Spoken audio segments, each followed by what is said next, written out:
নমস্কার, আমি মৌসুমী গাঙ্গুলি পাঠ করতে চলেছি কবি সুকান্ত ভট্টাচার্যের কবিতা একটি মোড়কের কাহিনী। একটি মোড়ক হঠাৎ আশ্রয় পেয়ে গেল বিরাট প্রাসাদের ছোট্ট এক কোণে, ভাঙা প্যাকিং বাক্সের গাদায় আরও দুটো তিনটি মুরগির সঙ্গে। আশ্রয় যদিও মিলল, উপযুক্ত আহার মিলল না।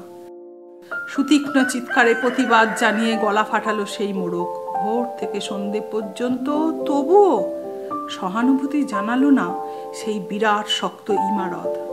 তারপর শুরু হলো তার আস্তা করে আনাগোনা।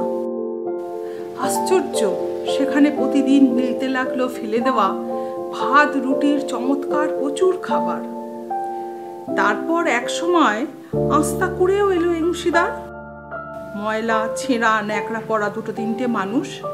কাজেই দুর্বলতর মোড়কের খাবার গেল বন্ধ হয়ে।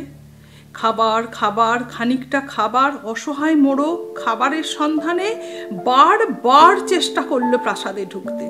প্রত্যেক বাড়ি তাড়া খেলো প্রচণ্ড। ছোট্ট মোড়ক ঘাড় উঁচু করে স্বপ্ন দেখে প্রাসাদের ভেতর রাশি রাশি খাবার। তারপর সত্যি সে একদিন প্রাসাদে ঢুকতে পেল।